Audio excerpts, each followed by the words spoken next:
please welcome our 7th contestant, Lane Jarsonbeck, to Health with Biking. To Health with Biking, Lane Jarsonbeck.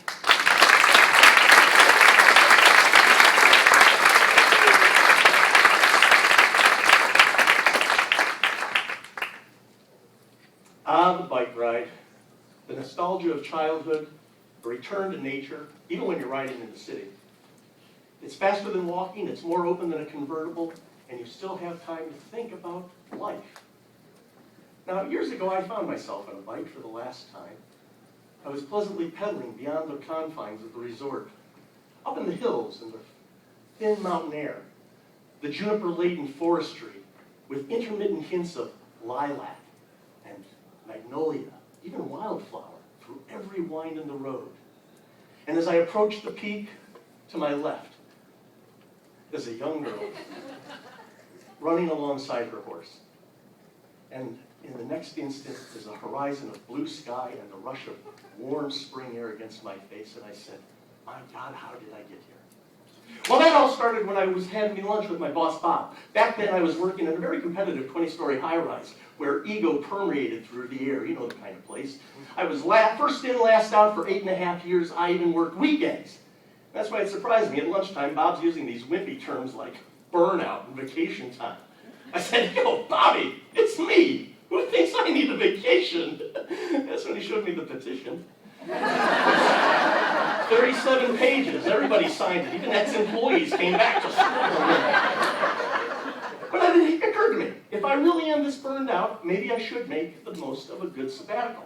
And then the epiphany. Since the days of John Harvey Kellogg, people have been going to the country to detox from whatever ails them. I am going to the country. No! I'm going to live on a farm. No! I'm going to climb a mountain. Wait. I'm going to live on a farm in the country on a mountain. And I'm not going to have a car. I'm going to ride a bike. I'm going to ride a bike in the mountains, breathe in the clean mountain air, and I'm going to drop scads of stress-related fat on a daily basis. This idea is brilliant. This idea is a gift from God. God must really hate me. Even if it hadn't rained the first week and a half. Oh yes, 10 days straight, rain and hail, me isolated on a cow farm, learning the song of its people.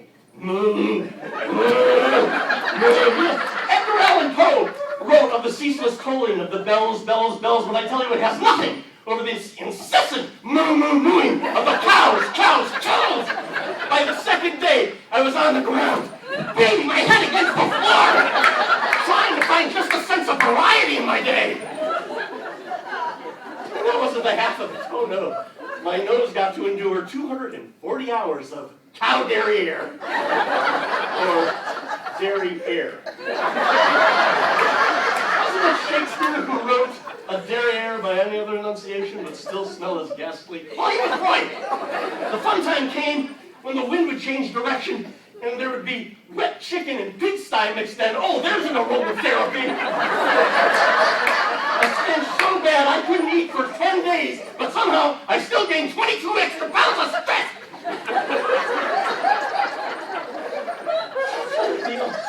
The only good thing that came from those 10 days was the wall I kept beating my head against, the floor I kept putting my head against, eventually gave way and fell over and fell through. So hooray for Darwinism. And then, silence.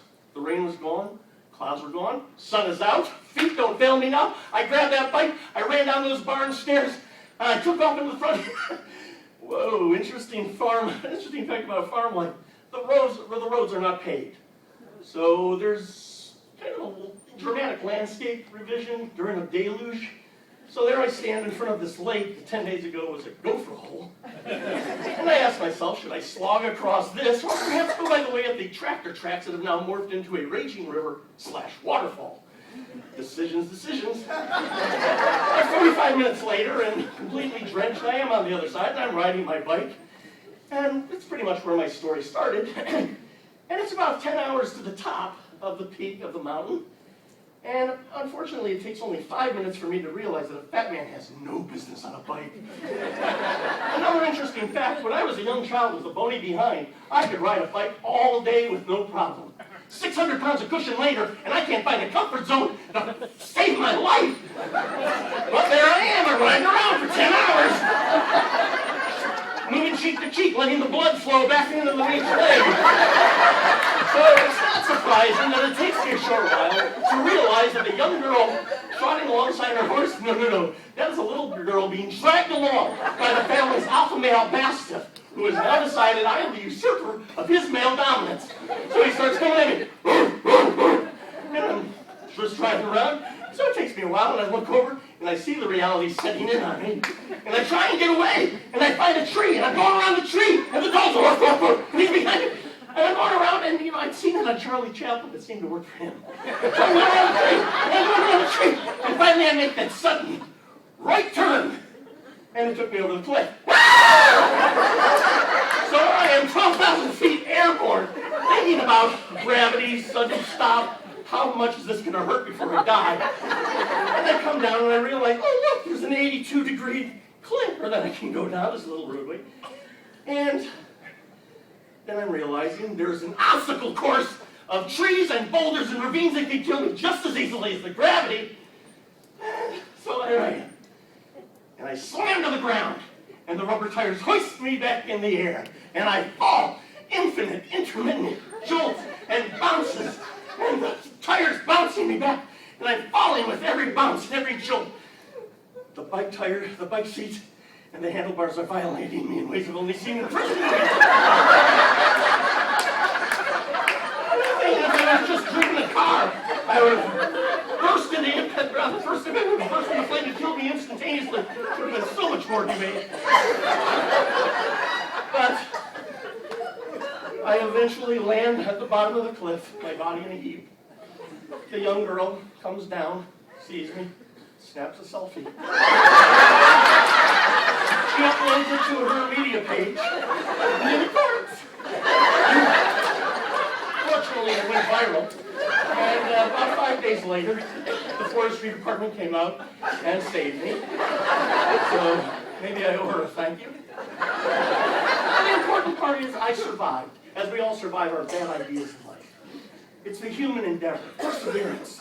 However, anybody here feeling a little stressed out, maybe need a vacation, please just buy some stationery, write apology letters to all your fellow employees. It's a lot safer.